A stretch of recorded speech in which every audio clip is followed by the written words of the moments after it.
everyone, welcome back to the channel. Thank you so much for tuning in.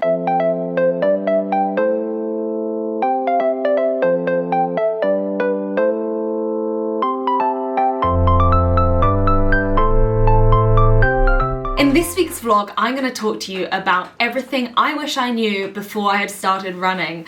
So I've actually not been running for that long. I started running regularly in 2019, so that's only been about 4 or 5 years now. But I think that puts me somewhere between a complete beginner and someone who's been running all their life. So I remember what it was like when I was first starting out, and there was so much that I didn't know, and I think if someone had told me all of this kind of stuff, I could have saved myself a lot of pain. So give this video a watch, make sure you add any of your own recommendations down in the comments below, and send this to someone who is just starting out running if you think it might help them.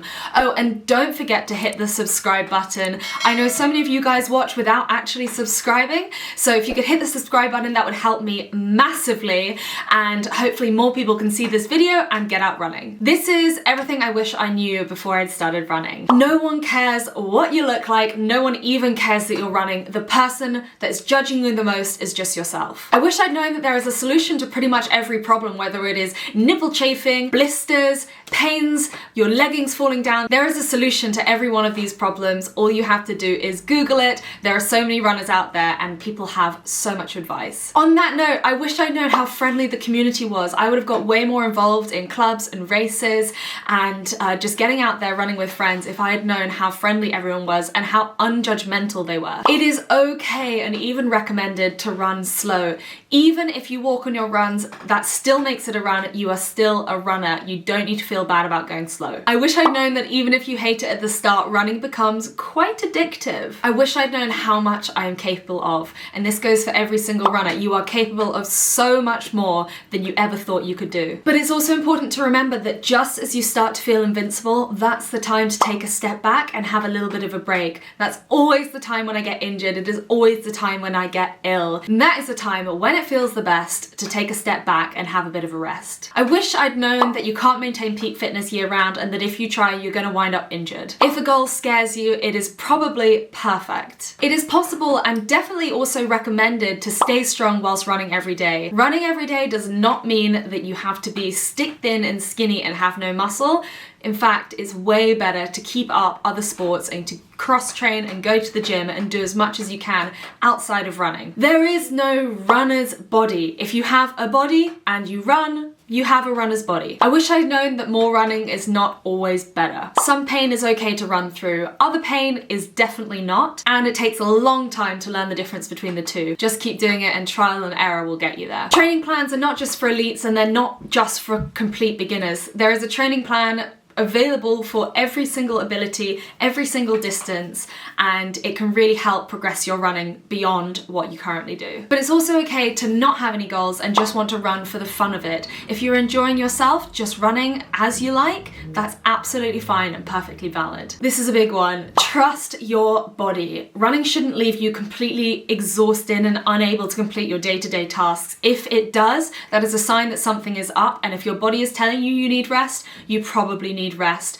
Yes, running is tiring, but it should not exhaust you. I wish I'd known about trail running. I didn't learn about trail running until I got injured and found the roads too painful to run on. And as soon as I did, I realized what a complete delight it was. And now trail running is my baby. I absolutely love it. Comparison is the thief of joy. And also, progress isn't linear. It's perfectly normal to feel so good on one run, and then the next time you try exactly the same run, you feel like absolute crap. And then the next time you might feel so much better again. It is not possible to feel good every single run. That's just life. We're not machines. You don't have to listen to music on every single run. Audiobooks are brilliant, podcasts are great, and you can also sometimes just listen to your surroundings, and it's one of the best ways to get away from it all. So those are all of my top tips, but I asked you guys over on Instagram what your top tips were, because I find crowdsourcing information to be so valuable, and you guys have not failed me. There is so much good information information in here. So I'm gonna read these out. A lot of them are the same as what I said, but hopefully they will be useful for you. How great it makes me feel both physically and mentally. How much it can help me mentally. How important a good but short warm-up is to activate the right muscles. That being slow is absolutely fine. It's okay to take it easy. How addictive the act of running is, plus don't increase by more than 10% a week to avoid overreaching. It's okay to take it easy. What an easy run is. Used to run 100% on every run and then wonder why I was always injured. Relatable. But slow runs are really beneficial and not every run has to earn medals on Strava. How important strength training is alongside running and not to do too much too soon. How important technique is. How easy it is to get injured from overachieving/overtraining. How great the UK club system is. I totally agree with this. It's so easy to join and then you have training partners and a coach. To take warning signs seriously, it shouldn't hurt. But there are tights with pockets that can hold a phone and a little flask. That running slow is okay. But it takes years for your body to get used to and the injury will sadly be inevitable. Go slower than you think you should. Muscles adapt to stimulus in days/weeks, but it can take ligaments and tendons months. How easy it is to find bargain, hardly used shoes on Vinted/eBay.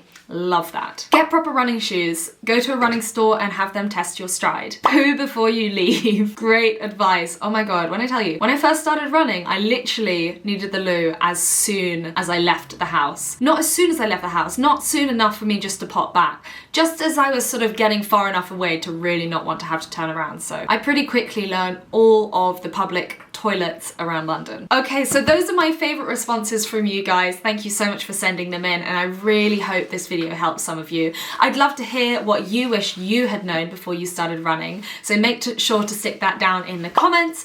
And if you did enjoy this video, please do give it a thumbs up and hit the subscribe button. There is so much stuff that you learn as you progress with running. And I do think a lot of it is a case of trial and error, and probably you need to do the trials and the errors to actually learn for yourself. It's all well and good people telling you things, but actually just getting out there and figuring out what works best for you is invaluable. But hopefully these tips can help protect you from some mistakes that I think most runners make, but that maybe we don't need to make, and that can cause some quite irritating injuries and problems for us, etc, etc. So make sure to send this to a friend who is just getting into running and hopefully they will find it useful as well. And I will see you next time. Bye!